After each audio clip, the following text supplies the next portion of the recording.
Hey guys, it's Becky here. Today we're going to talk about sleep. Oh, I stress it so much. I can't actually talk about sleep enough. And I know I have in the past, but here's why sleep is so important. Because without sleep, the rest of your wellness crumbles.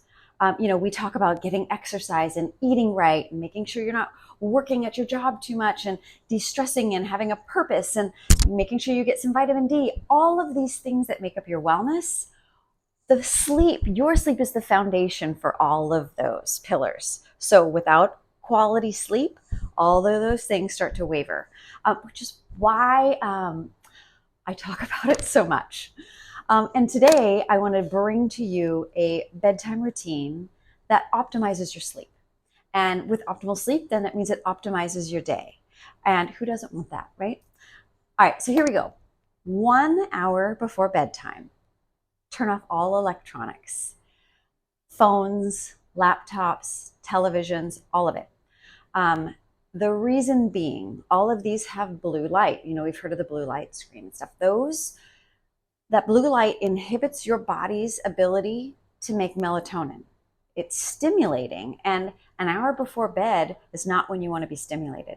You want that to kind of be a time when you're starting to unwind and letting your body do what it needs to do to get ready to go to bed, which one of those things is starting to produce melatonin. So if you've turned off all of the screens, in fact, turn off the lights in your house. And I'm not meaning you have to go dark. If you have a yellow, orange, or red light, turn that on. That's really softening, and that's a great way to signal to your body to start calming down. And maybe you have a candle. You can light a candle, but if you have a lamp, just get a bulb that's yellow, orange, or red. Why those colors? Those do the exact opposite on your body as the blue screen on the lights. So it allows your body to start the production of melatonin, which is all what we're doing right before bed. All right, you're in this really comfortable setting. Maybe you've lit a candle, screens are off. Now it's time to get to the floor and start to stretch. Our bodies are carrying all of the stress and tension throughout the day, right? It's carrying it. That's what it does for us. So at the end of the day, you might have aches and pains and stiffnesses and tightness. You know where you carry your stress. So get down on the floor and just start to stretch. Whatever stretching helps make you feel relaxed and release all of that stuff, the more you can stretch all of the tension out of your body, the less you're taking into bed with you. Once you're done stretching, maybe you've stretched for 10, 15, 20 minutes, whatever feels right for you.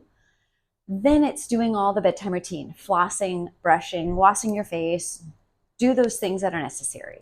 Then with that last bit of time, which is my favorite time, is getting into bed, and maybe you're reading a book. If you're not a reader, maybe you're listening to some really relaxing music.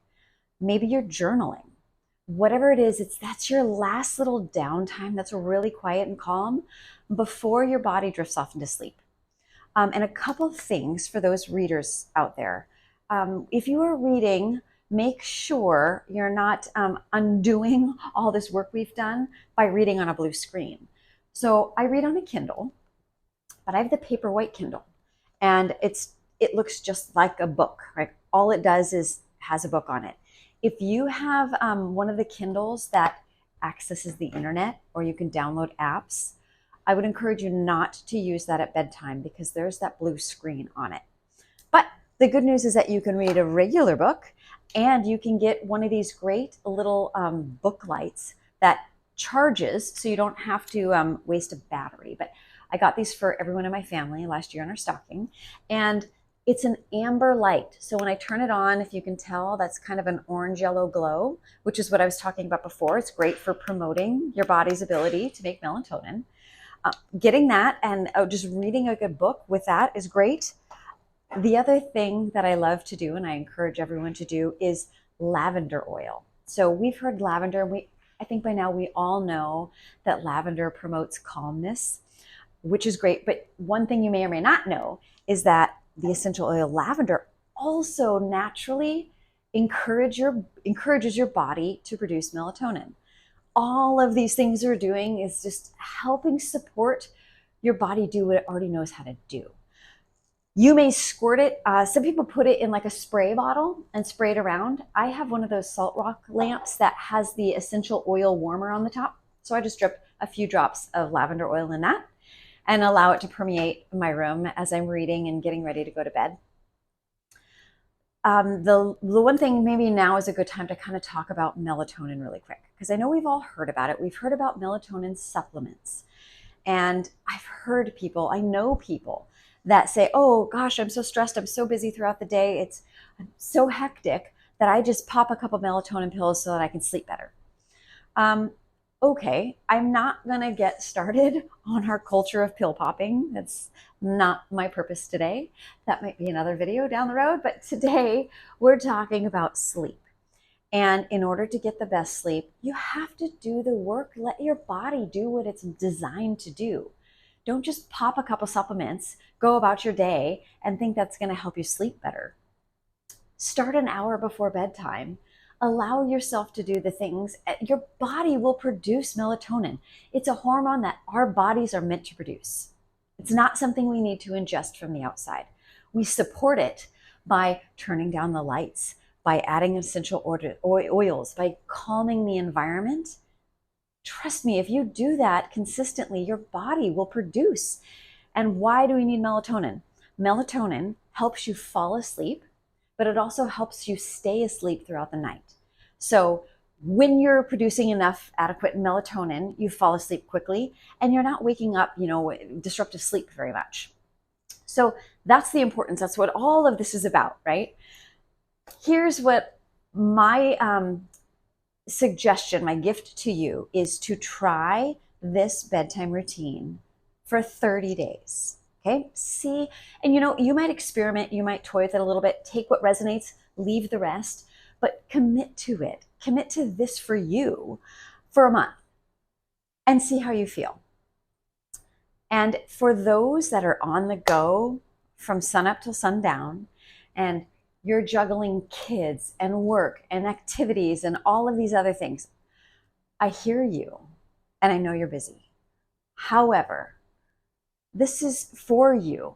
And at some point, you need to stop and ask yourself that really honest question of, what am I doing all this for? Take care of yourself first. And this isn't a huge ask. This is 1 hour of your night before bed. So find a way to fit this in. Give yourself an hour and see what happens. Here's my prediction. Okay, here's my prediction. If you can do this consistently for a month, you're going to wake up in a better mood. You're going to have more energy. Maybe you're going to start exercising more regularly, or you're going to get out for a morning walk. Maybe you feel so good and alive and alert that you decide you actually don't need coffee. And therefore you don't need those jitters after, the post-coffee letdown at mid-morning. You're more productive, right? You can focus better. You see things more clearly. There's not that grog and haziness. So your attitude's better. Your relationships improve, not even with just yourself and your spouse, but with everyone. You get along with coworkers better. Maybe you're not as irritable when you're sitting in rush hour traffic, okay? All of these things that have maybe annoyances or habits that, maybe you eat less sugar, right? You're eating less junk food because you don't need it. You don't need that stimulation. You feel better, so you want to eat better. Okay, these are just some of my predictions that I know will happen if you can commit yourself to a consistent nighttime routine. I hope this serves you. Feel free to ask me any questions about it. If there's something else that works for you that you think others might benefit from, by all means, feel free to share it. This is all about sharing information to help all of us, because helping yourself helps the world. I hope this serves you. May you sleep well. Until next time, peace.